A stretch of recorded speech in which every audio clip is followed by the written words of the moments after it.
I don't know about you, but I've got two types of friend. There are the friends that are with you when you're having a good time. They want to party with you, they're out all night. When times are going well for you, they're having a good time too. They're my fair weather friends. Then there are the friends who are a little less exciting. They're with you through bad times and through good times. Maybe they're not the ones you want to spend all night at the pub with, but nonetheless, when you're having a bad time, they're there to help. Okay? Well, stocks can be divided into those two camps, roughly speaking. Okay? Except stock markets call the ones who are your fair weather friends cyclical, and they call the ones that are there through thick and thin defensive. And just as when you're having a bad time, you want the solid, slightly less exciting friends who will actually lend you a helping hand. Well, when stock markets are having a bad time, when markets are crumbling, you want to be in defensives most of the time. So, what makes a stock defensive? How would you go looking for such a thing, and why would it help you? That's the subject of this particular video. And at the end, I'll give you a couple of ideas as to some other videos you can look at if what I'm saying needs a bit of background context. Okay, so what are defensive stocks? Well, in a nutshell, companies can be broadly speaking divided and are divided by fund managers and the like into two types. There are the ones that make the stuff you kind of have to have, the essential items that you need every day, day in, day out, whether you're owning massive amounts of money, if you're lucky enough to do that, or whether you're really on your uppers financially. And then there are the firms that make the stuff you can afford, frankly, to sometimes go without. Right? So there are firms that make essential, and there are firms that make non-essential items, or if you want to see it another way, these are all words that are used. There are firms that make almost the non-discretionary items you buy every week at the supermarket, and there are the ones that make the discretionary items you buy. Now, opinion is naturally slightly divided on what these items are, but have a think about it. Stuff that you can't really do without, even in a recession. In a recession, let's think about me. I still need to shampoo my hair. I don't cut back on hair washing just because we're having a financial downturn. I still need to use the bathroom. I still need to cook. I still need water running through my taps. I still need a drink at the end of the week. If I was a smoker, I would still need the odd cigarette.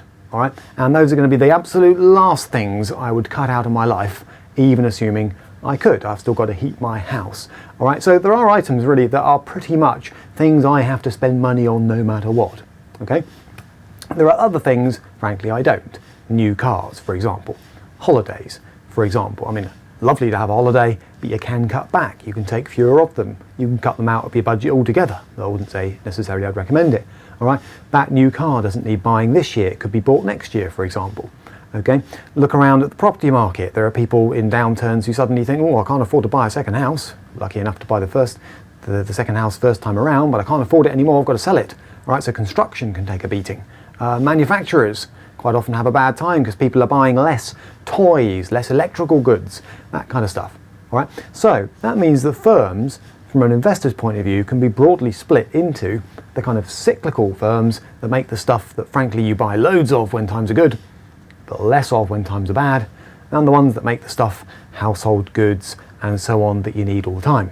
All right, that's useful because as an investor, you really want the steady eddies when times are bad. Okay, so how do you find these steady eddies? Because it's no good just taking that list of firms I said that were defensive, household goods, food, power, water, tobacco, alcohol, and go, well, I'll just find one of those. All right, because you might find one and it turns out to be a bit of a duffer. So what makes a solid defensive stock? Not just any old defensive stock. Okay, one you can rely on, one that will still be around in 5 to 10 years' time, won't disappear on you overnight. Okay, well, here are some clues. Number one, look for nice, steady, stable cash flows. Firms that sell things day in, day out. Household goods firms, for example, utilities firms that charge quarterly, money coming through the door as far as they're concerned on a regular basis, because that means they can pay steady, regular dividends. And a feature of defensive firms is often they offer nice, steady, stable dividend income. And that's very useful, frankly, when share prices are going nowhere. All right, they're racier counterparts in perhaps the technology sector, for example, making those flash gadgets that you could, strictly speaking, do without. Okay, they probably don't pay dividends because they reckon they're flash enough not to have to. They can wow you with the capital growth in their share price in the good times. All right, so look for stable, steady dividends backed with strong cash flow. You are going to be looking at slightly less exciting companies in the, let's say, defensive sector. You know, utility companies, for example, don't light up the place quite the same as high-tech dot-coms do, it's fair to say, and you're looking for firms that have a good solid moat, as Warren Buffett called it, a moat, an economic moat. In other words, they can defend themselves, right? They can defend their turf. One thing about defensive stocks is they stay where they are, the big, decent ones that you want to look out for, because they're able to look after their patch. Okay, so what makes a decent moat? We'll finish this video on that point. Okay, well, Michael Porter, Harvard professor, came up with 5 factors that will help you identify a firm with a strong or wide moat, if you like, as opposed to one that could come clattering down the moment economic conditions change. Right? What he said was, number 1, good, solid, strong defensive firms with wide moats tend to be in low competition sectors. All right? What makes a low competition sector? Not that many players, okay, and quite often barriers to entry. Right? That was point number 2 that he made. So you want low competition, high barriers to entry. Now what's a barrier to entry? It stops the little whippersnapper firms getting in too quickly and taking away a defensive firm's turf. Okay, regulators can do that in the water industry, for example. Prices and so on are regulated, or it might be that it requires a huge amount of capital to set up the firm in the first place. Right, so you can't just jump in as an upstart because no one will finance the kind of growth you need to become a big defensive firm. So you've got competition, low competition, high barriers to entry, not easy for other people to come in. Supplier and customer power are points 3 and 4. You don't really want to buy into a firm that has one big supplier, because if that supplier starts turning the thumbscrews, your firm's in trouble. Right, so you don't want firms that are solely dependent on the MOD for contracts, for example. That can be unwise.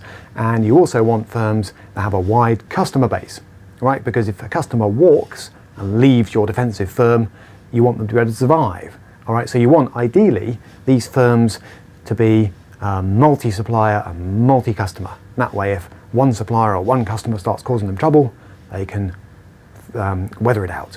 Okay, they can almost do without them, if you like. And some firms, Reckitt Benckises of this world, for example, qualify on that count. And then substitutes. What you don't want is a firm in a nice space in the market, generating good dividends, to suddenly find it's obsolete. All right, because it's suddenly been taken over by the latest technology. All right, you don't want to be in vinyl records when CDs come along, for example. All right, so how easily can the firm's products be substituted? All right, and what I mean by that is not, I can choose which type of cigarette I smoke. Yeah, I know that. All right, there are still not that many tobacco firms out there, for example. It's more about, has someone invented a replacement for the cigarette? All right, well, they haven't, as far as we know, but if they were to, that could put the whole business of making cigarettes into some trouble. Okay, so what we're saying is basically some firms have defensive characteristics, some have more cyclical characteristics. A diversified portfolio would of course hold both, but when times are bad, you really want to be focusing on those defensive stocks more. And what this video has done is hopefully indicate a few sectors where you can find them, 1 or 2 tests to apply, and giving you an overview of something called the 5 Forces by Michael Porter, which tell you how to hunt down those firms with a decent, wide economic moat. Now, for anyone who thinks that was a fairly whirlwind tour, here's a few other places you can go for a little bit more information.